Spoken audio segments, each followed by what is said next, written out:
আজকে বানিয়ে নেব ব্যারাকপুর স্টাইলের চিকেন বিরিয়ানি রেসিপি। কলকাতার আশেপাশে যারা থাকেন বা কলকাতাতে থাকেন তাদের সবার কাছে ব্যারাকপুর বিরিয়ানি এখন ভীষণ ফেমাস। আর সেই ব্যারাকপুরে যদি না যেতে পারেন তাহলে সেই বিরিয়ানি বাড়িতে কীভাবে তৈরি করতে পারবেন সেই রেসিপি নিয়ে আপনাদের কাছে এসে গেছে। এই বিরিয়ানি করার জন্য আমি এখানে বাসমতি চাল আগের থেকে ধুয়ে 2 ঘন্টা আগে ভিজিয়ে রেখেছিলাম। এখানে অনেকগুলো পেঁয়াজও কেটে নিয়েছি বেরেস্তা তৈরি করব বলে, আর কড়াইয়ের মধ্যে সর্ষের তেল গরম করে পেঁয়াজগুলোকে ছেড়ে দিচ্ছি। ঠিক এইরকম হাই ফ্লেমে বেরেস্তাগুলো রেডি করে নিতে হবে। যখন দেখবেন ভাজতে ভাজতে হাই ফ্লেমে ভাজতে ভাজতে বেরেস্তা প্রায় রেডি, ব্রাউন ব্রাউন হয়ে এসেছে পেঁয়াজটা, কিছু বেরেস্তা তুলে রেখে নিলাম। আর বাকি বেরেস্তার মধ্যে দিয়ে দিলাম সামান্য জল, আর তার মধ্যে দিয়ে দিচ্ছি পরিমাণ মতো নুন, হাফ চামচ হলুদ গুঁড়ো আর 2 চামচের মতন কাশ্মীরি লঙ্কার গুঁড়ো। কাশ্মীরি লঙ্কার গুঁড়ো দিলে এখানে রঙটা বেশ ভালো আসে। তারপরে দিয়ে দেবো আদা রসুন বাটার রস। এখানে আদা রসুন বাটা দেবেন না, এখানে কিন্তু রসটা ব্যবহার করবেন। আর তারপর 1 চামচ কেওড়ার জল, 1 চামচ গোলাপ জল আর সামান্য মিঠা আতর এই জলের মধ্যেই দিয়ে দিচ্ছি। তারপর জলটা ফুটতে যখন স্টার্ট করবে তখন আমি এখানে আলুগুলোকে ছেড়ে দিলাম। আলুগুলো এই জলের মধ্যেই আমি সেদ্ধ করে নেব। তার জন্য এখানে ঢেকে রেখে দিচ্ছি, আস্তে আস্তে করে আলুটা সেদ্ধ হোক। ততক্ষণ এখানে চলুন আমরা ভাতটা রেডি করে নিই। জলের মধ্যে পরিমাণ মতো নুন, সামান্য তেল, একটা তেজপাতা, দারচিনি, 2টো এলাচ, সামান্য জয়িত্রী আর 2-4টে লবঙ্গ দিয়ে জলটাকে গরম করার জন্য রেখে দিলাম।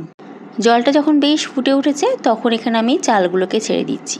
জলটা ফুটে উঠলে সেই সময় যদি চালগুলো দেন তাহলে চালগুলো ভেঙে যাওয়ার ভয় থাকে না, বেশি সেদ্ধ হওয়ারও ভয় থাকে না। এখন দেখুন আমাদের এদিকে আলুগুলো প্রায় সেদ্ধ হয়ে এসেছে।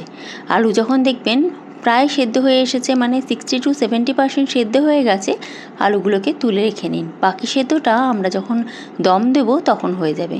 আর তারপরে যে পেঁয়াজের রসটা পড়ে থাকলো তার মধ্যে চিকেনগুলোকে ছেড়ে দিচ্ছি। চিকেনগুলো এই রসের মধ্যে এবার ঢেকে সেদ্ধ করে নেব। যতক্ষণ না পর্যন্ত সেদ্ধ হচ্ছে ততক্ষণ পর্যন্ত ঢাকনা তুলে মাঝে মাঝে আমি নাড়িয়ে চাড়িয়ে নিয়েছিলাম। আর যখন দেখবেন চিকেন প্রায় 60% সেদ্ধ হয়ে এসেছে, ওপর থেকে দিয়ে দেবো সামান্য দই আর বিরিয়ানি মশলা।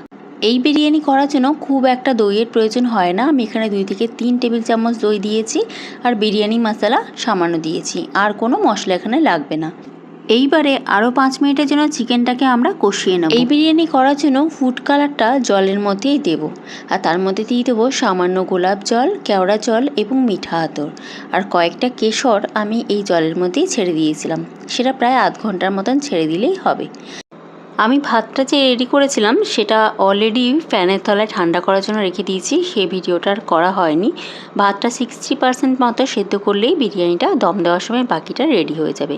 এদিকে চিকেনটাও আমাদের রেডি হয়ে গেছে প্রায় 60 to 70%। তার মধ্যে আমি আলুগুলোকে ছেড়ে দিচ্ছি, সামান্য নাড়িয়ে চাড়িয়ে বন্ধ করে দিচ্ছি। এখন যেই হাঁড়ির মধ্যে বিরিয়ানি দম দেবো সেই হাঁড়ির মধ্যে চিকেনগুলো ট্রান্সফার করে নিলাম। আপনারা চাইলে যে হাঁড়িতে বিরিয়ানি করবেন সেই হাঁড়ির মধ্যে চিকেন প্রিপেয়ারটা করতে পারেন। এখন চিকেনের ওপরে দিয়ে দেবো যেই ভাতটা আমরা রেডি করেছিলাম সেই ভাতের অর্ধেকটা, আর তারপরে ওপর থেকে দিয়ে দেবো সামান্য খোয়া ক্ষীর।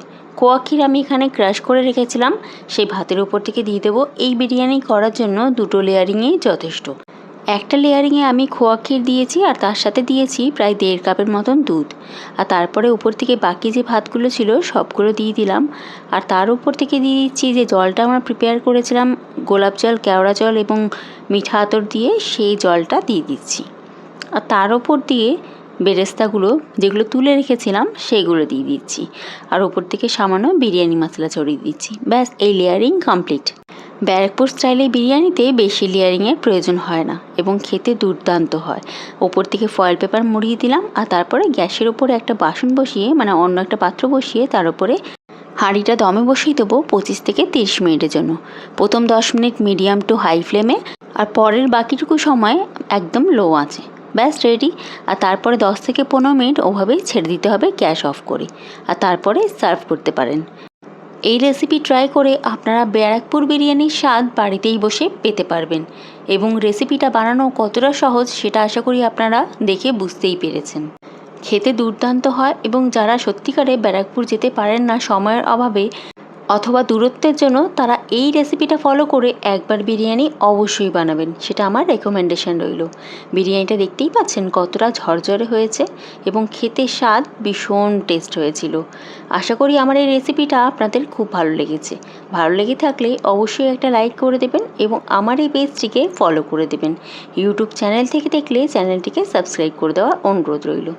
আবার আসবো নতুন রেসিপি নিয়ে, এখনকার মতন বিদায় নিচ্ছি।